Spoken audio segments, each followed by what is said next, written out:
안녕하세요. 저는 올해로 65세 내과 의사 오지환입니다. 선생님, 저는 그렇게 많이 안 먹어요. 그런데 왜 자꾸 콜레스테롤 수치가 높게 나오는 걸까요? 진료실에서 가장 많이 듣는 말 중 하나입니다. 환자분들은 말합니다. 삼겹살도 줄였고, 기름진 음식도 자제했고, 고기도 예전만큼 먹지 않는다고요. 그런데도 결과는 항상 같습니다. 검사만 하면 총 콜레스테롤은 기준을 넘고 중성지방 수치는 높게 나옵니다. 의아한 일이죠. 하지만 전 그럴 때 꼭 한 가지를 다시 묻습니다. 혹시 아침마다 드시는 건강식품이나 평소 챙겨 드시는 음식 있으세요? 분명히 이분들은 건강을 위해 식습관을 바꿨고 좋은 음식을 골라 먹으려 노력하신 분들입니다.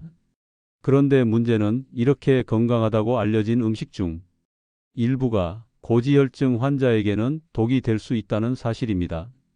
우리는 너무 많은 정보를 접하고 살아갑니다. TV, 유튜브, 지인들의 추천까지. 어떤 음식이 몸에 좋다고 하면 너도 나도 따라 먹습니다.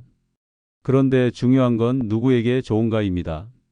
일반인에게 좋은 음식이 고지혈증이 있는 사람에게도 좋은 건 아닙니다. 특히 고지혈증은 먹는 음식 하나가 혈관 건강을 결정짓는 병입니다. 고혈압이나 당뇨보다 자각 증상이 적고 수치 하나로 평가되다 보니 많은 분들이 가볍게 여깁니다. 하지만 이 콜레스테롤이 쌓이고 중성지방이 높아지는 일이 반복되면 결국 심근경색, 뇌졸중 같은 치명적인 병으로 이어질 수 있습니다. 오랜 세월 수많은 환자들을 만나면서 식습관 하나가 인생을 바꾸는 장면을 수도 없이 봤습니다. 어떤 분은 음식을 고친 뒤로 약을 끊었고 어떤 분은 늦기 전에 막지 못해 큰 병을 겪으셨죠. 그래서 오늘은 말씀드리려 합니다. 고지혈증이 있다면 절대 먹지 말아야 할 음식 3가지, 그리고 콜레스테롤 수치를 자연스럽게 낮추는 방법을 말이죠. 이 이야기 단순한 정보가 아닙니다. 어쩌면 지금도 매일같이 식탁 위에 올라오고 있는 여러분의 생명을 갉아먹는 음식에 대한 경고일 수 있습니다.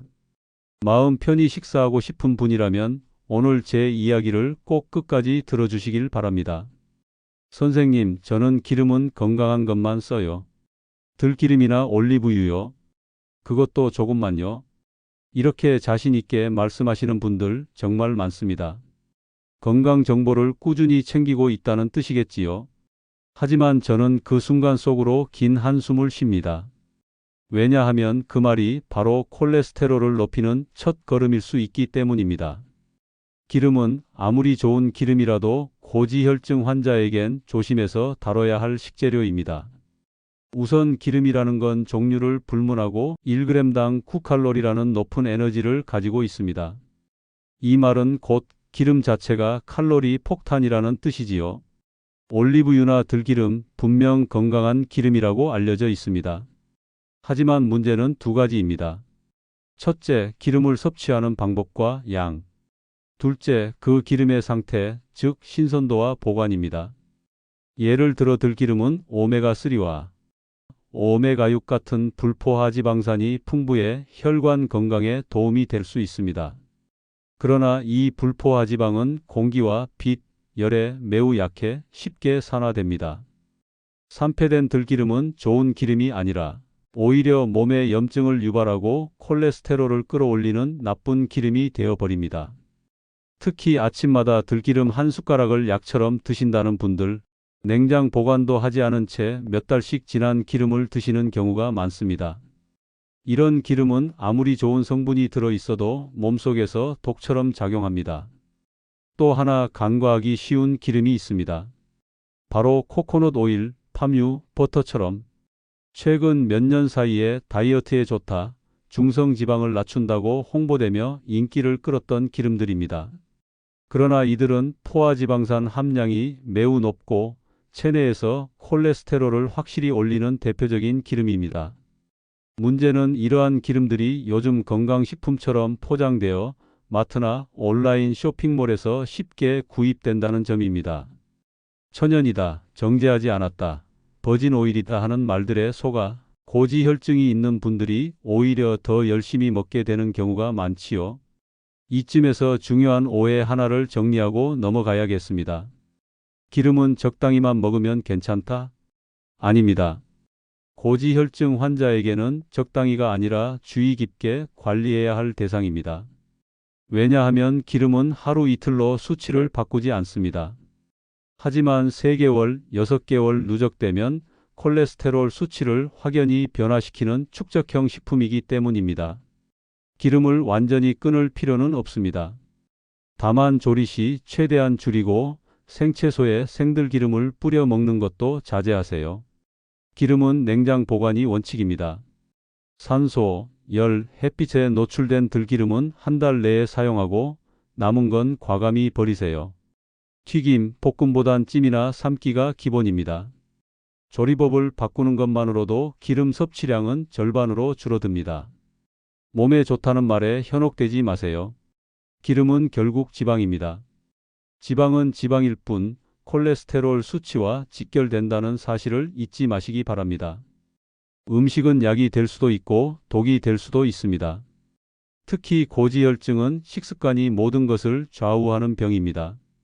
먹는 한 스푼, 익히는 한 번의 방식이 당신의 혈관을 살릴 수도 막을 수도 있습니다. 선생님, 그러면 과일은 먹어도 괜찮나요? 이 질문 얼마나 자주 들었는지 모릅니다. 과일은 천연이고 비타민도 많고 몸에 좋은 당분이라고들 하지요. 하지만 고지혈증 환자에게 이건 절반만 맞는 말입니다. 나머지 절반은 위험할 수 있습니다. 어떤 70대 여성 환자분은 콜레스테롤이 기준보다 조금 높고 중성지방 수치가 눈에 띄게 높은 분이었습니다.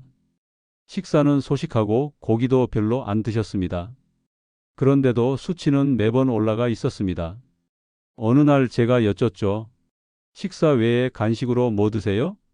아침에 사과 반 개, 점심 후에 바나나, 저녁에는 포도 조금이요. 과일 좋아해서요. 하루에 물은 많이 드시나요? 물은 잘 못 마셔요. 대신 과일에서 수분을 보충하죠. 이 환자분의 하루 과일 섭취량은 설탕으로 환산하면 거의 9스푼에 해당했습니다. 여기서 중요한 건 과일의 당분, 즉 과당은 중성지방을 높이는 주범이라는 점입니다. 과일에 들어있는 당은 포도당과 과당으로 구성되는데 이중 과당은 간에서 바로 중성지방으로 전환됩니다. 포도 한 송이, 바나나 한 개, 사과 한 개는 금방 소화되어 지방으로 저장될 여지를 더 많이 남기고 결국 혈액 내 중성지방 수치를 높이고 콜레스테롤 수치를 악화시킵니다. 문제는 생과일은 괜찮다, 천연이니까 무해하다는 오해입니다. 과일이 비타민과 미네랄이 풍부하긴 하지만 고지혈증 환자라면 종류, 양, 섭취 시점을 철저히 따져야 합니다. 그럼 채소는 괜찮을까요? 대부분의 채소는 고지혈증 환자에게 안전하지만 조리 방식과 함께 먹는 드레싱, 소스가 문제입니다. 예를 들어 샐러드 위에 뿌리는 크리미 드레싱, 발사믹 소스, 참깨 드레싱에는 설탕, 기름, 포화지방이 다량 포함되어 있습니다. 또한 양상추, 오이처럼 수분 위주의 채소만 먹고 단백질이나 식이섬유 섭취가 부족하면 오히려 혈당과 중성지방을 빠르게 높이는 식단이 되기도 합니다. 특히 이런 채소 중심 식단을 자처하시는 분들이 오히려 저밀도 콜레스테롤이 높은 경우가 꽤 많습니다. 이유는 간단합니다. 채소와 과일만 먹는다는 생각에 단백질은 부족하고 당분은 넘치기 때문입니다. 이런 과일 주의하세요. 포도, 바나나, 감, 무화과, 멜론은 당도가 매우 높고 중성지방을 빠르게 올립니다. 말린 과일은 적은 양으로도 당이 농축되어 있으므로 피해야 합니다. 과일 주스는 생과일보다 혈당 지수가 높고 설탕이 첨가된 경우가 많습니다.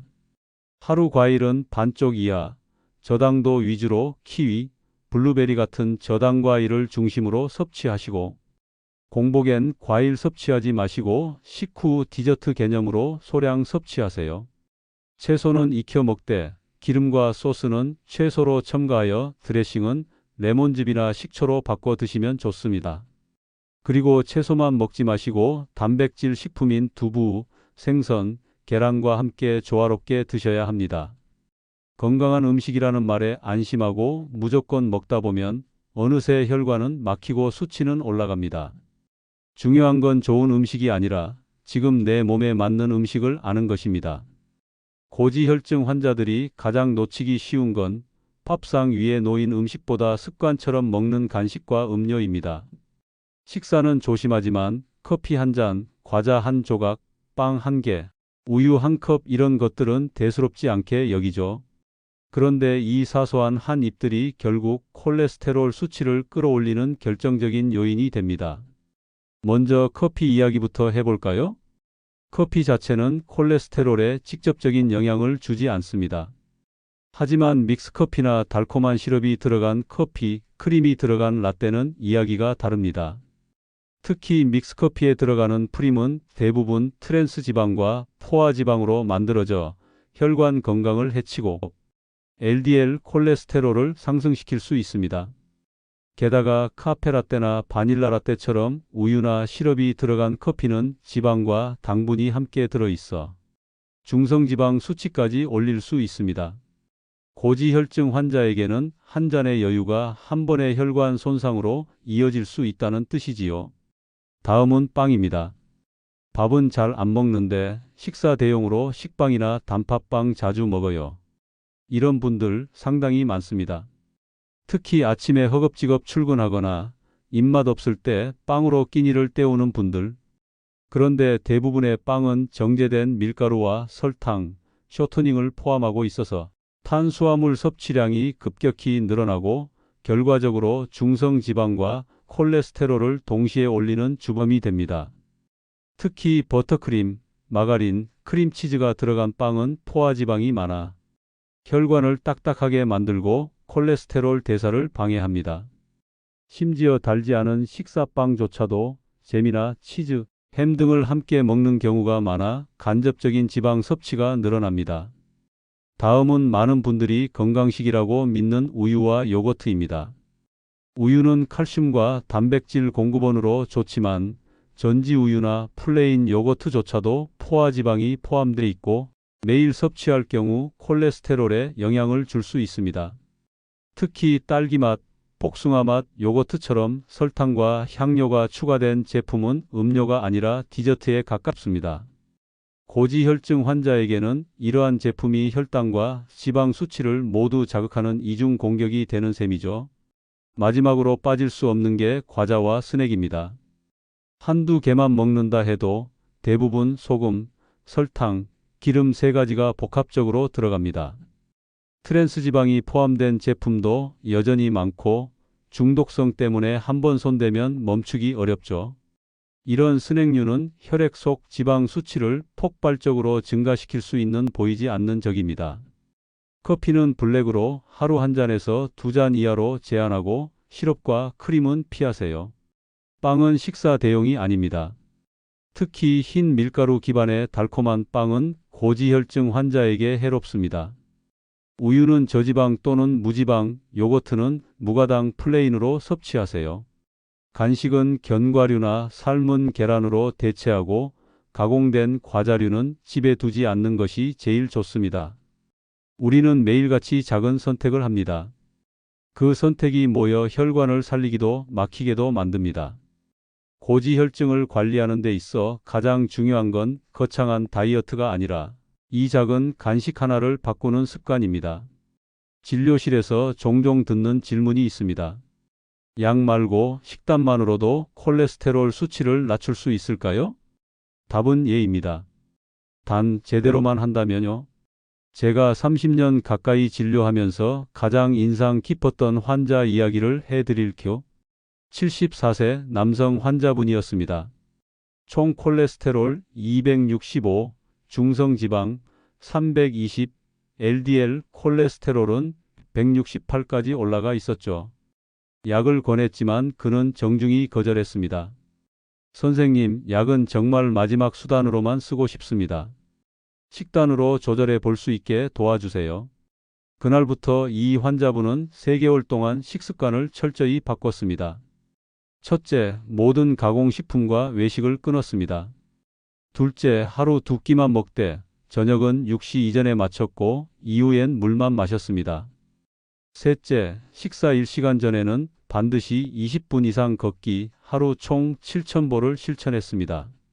가장 인상 깊었던 건 식단 구성이었습니다.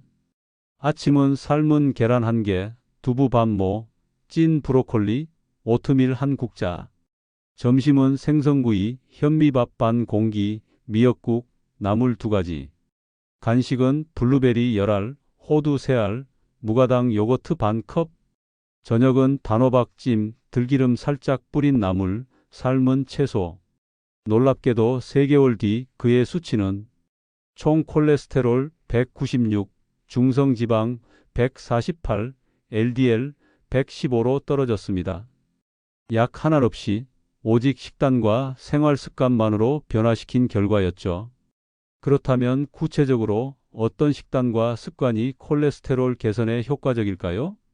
첫째, 기름보다 섬유질을 선택하세요. 수용성 식이섬유는 장에서 콜레스테롤 흡수를 방해하고 배출을 도와줍니다.